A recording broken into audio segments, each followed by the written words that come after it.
It's July, everyone. It's July. Arsenal are going to kick a ball this month. I cannot wait to see it, and I think transfer plans will pick up as well. I did a whole video on this on Friday. Go check it out if you want to see why I believe this will be a big month for Arsenal, why I think we can get excited about everything around the club. Transfer news is a little slow at the moment. Calafiori's been linked. We were linked with Archie Gray, but he's on his way to Tottenham, the very talented young Leeds midfielder. And other than that, Zinchenko, Jorginho, Kivior, all being knocked out of the Euros. Sad for them, but obviously excited to have them back for Arsenal and expecting to see them play on pre-season tour as well. That's really everything in the Arsenal space. Wimbledon's going on, not sure you're all bothered about that. F1's on this weekend, that was quite interesting, but that's pretty. I'm not going to talk to you about other sports, we're going to talk about Arsenal.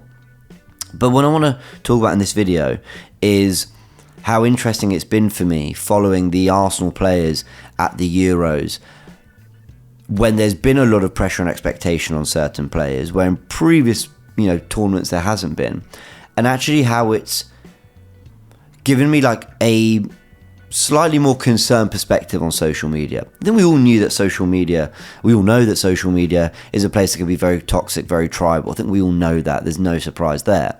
But following Bukayo Saka and Declan Rice at England, we've got to remember this is probably the first tournament for those two where there's been like real expectation. I mean, Declan Rice goes into this as an Arsenal player, as a European trophy winner with West Ham, as a £100 million midfield signing. And Bukayo Saka goes into it as, England's two-time player of the year and a pretty experienced England player at this point. You look at previous tournaments, Bukayo Saka was, it was his first World Cup in Qatar 2022. It was his first, tournament at all. And it was a surprise that he was even playing at the Euros in the summer of 2021. And all those other times, Declan Rice was just West Ham central midfielder who they were all telling us he was brilliant, and a lot of us didn't take it as seriously as we should have. And, there he was, balling out Declan Rice, and eventually got, the big move to Arsenal for £100 million. But this is probably the first tournament there's been a lot of expectation on them, coupled with a lot of the other players in which there's huge expectation for them too. And what I found really interesting is just how quickly rival fans who want their players to do better than said Arsenal players in those positions, how quickly rival fans have just enjoyed basically tearing down anything good that Bukayo Saka and Declan Rice do. But also, and that goes the other way, Arsenal fans do it too, I'll be fair about that. But also how much England fans ultimately, and it's not all, I appreciate that, but how often England fans, if you are an England fan, obviously you might not be, how much they are concerned about, being a Chelsea fan and supporting the Arsenal player, being an Arsenal fan and supporting the Man City player. How much all those things come into it. I didn't quite realise, this tournament's been an eye-opener in terms of how much that does play a part in the way people at least seem to see football on social media. It's not everyone, I want to say that as well. Social media has been a hub for great football conversation at times, and it allows me to keep up to date with people's opinions on not just football, but lots of things, who I really value and respect. And that helps, I like to think, enrich the way I see the game, because I'm seeing the opinions of others in real time, and it's great. But it also is a place for trolling, it's a place for engagement farming, it's a place for just trying to wind up others and trying to drive narratives that are just incredibly untrue. Bukayo Saka is a great example of this. Bukayo Saka was suggested to play left back by Ian Wright. Why? Very simple, because Southgate didn't bring any other left backs other than Luke Shaw, who's not fit. So he's playing Kieran Trippier out there. Kieran Trippier is not playing well. Palmer's having a good season. Who else in the whole squad can play left back with the left foot? Well, it's Bukayo Saka. Now, before Arsenal fans get mad in the comments of this video, I don't think that's the solution, playing Saka at left back. For me, that doesn't solve a lot. I think you then get an imbalance on the right side, because I don't think Cole Palmer's a touchline winger, and you'll get my point. However, the suggestion wasn't as crazy as the social media reaction. The reaction on social media would have made you think that Ian Wright basically said, don't take Saka to the tournament. People got extremely upset about it. And the reason they got upset about it was because they were worried about the perception of Bukayo Saka to other fan bases. Now, a lot of me wants to say, well, who cares? So what if Chelsea fans, get a little kick out of Cole Palmer playing on the right instead of Bukayo Saka gets moved. I see it as a compliment to Bukayo Saka that no matter what, England need him in that team. When England needed a goal against Slovakia, he kept on the pitch. Foden's the one who comes off. When they then get the lead and they need to hold on, Bellingham and Kane come off, but Saka stays on the pitch. I see this all as a compliment to Bukayo Saka. But Chelsea fans got it, well, some, because it is some, it's not everyone. Some Chelsea fans got a kick out of Saka having to move to the left to get, Cole Palmer in the team. And Arsenal fans hate that. And then I think to myself again, but why do we care? Like, why does it matter? But then, of course, we kind of care because these perceptions do matter to a degree. Narratives do matter.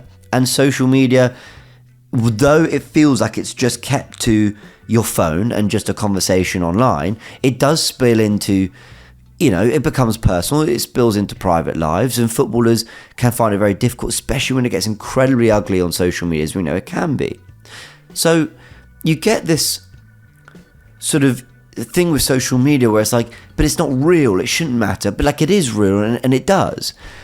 And I felt that, especially in a world where now you can monetize off posts and tweets and views off those kind of things. And by the way, monetizing off social media, doing it right now, I'm not saying it's entirely a bad thing, of course I'm not.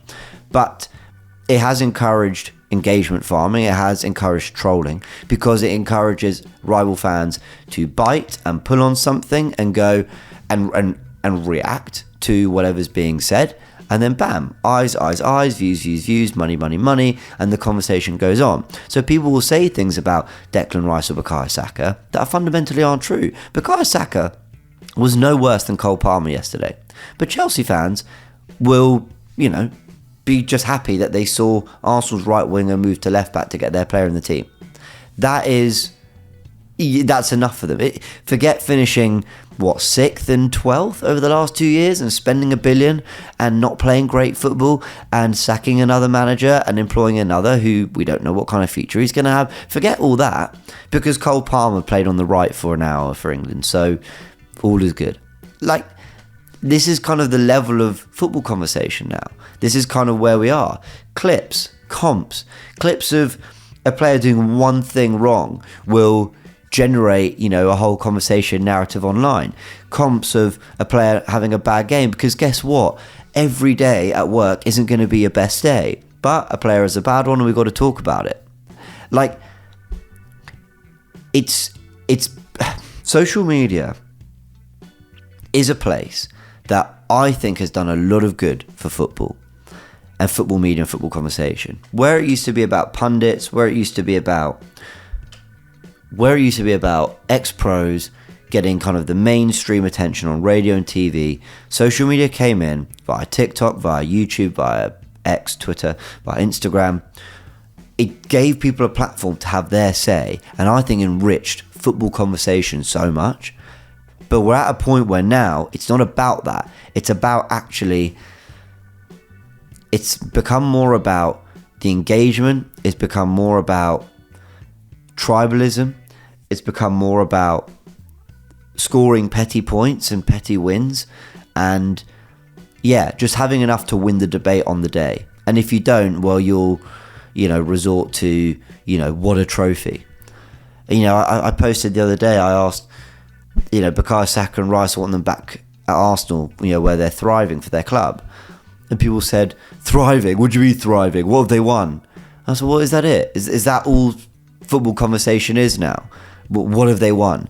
Okay, well, Harry Kane scored 40 goals and 13 assists or something for Bayern Munich last season. They didn't win a trophy. I would say he thrived there. But that's not the conversation that social media want to have. It's not sensible enough. So I just wanted to just get that out there. If you're an Arsenal fan watching this, a couple things. First, I'm going to create a Goonerverse community, because I do think social media still has amazing power in terms of community building. And I want to harness that in the best way possible. On X, there's an ability to make communities. I want to make it a safe space for conversation around Arsenal, especially. Secondly, try and sniff out the trolls. Try and sniff out when a big account puts an Arsenal player on the front of something and they're thinking Arsenal fans are going to bite. It's the same with the celebration police. When people are accusing Arsenal of celebrating and Arsenal fans of celebrating too much, just be wise to what they're doing. They know people are going to bite. That's all I want to say in this. Social media can be a really powerful thing for football conversation, and I think it has been. It's also been a very ugly place, and social media platforms need to do way more. They don't do anywhere near enough to protect people. But we can all just try to be a bit wiser to what's going on at times. Hopefully we can have good conversations, hold good conversations, good debates, and good genuine football discussion analysis on this platform too, and hope you all enjoy it when we do. Go watch my last video where I talk about everything you can be excited for in July when it comes to the world of Arsenal. I think this will be a big month. Catch you soon.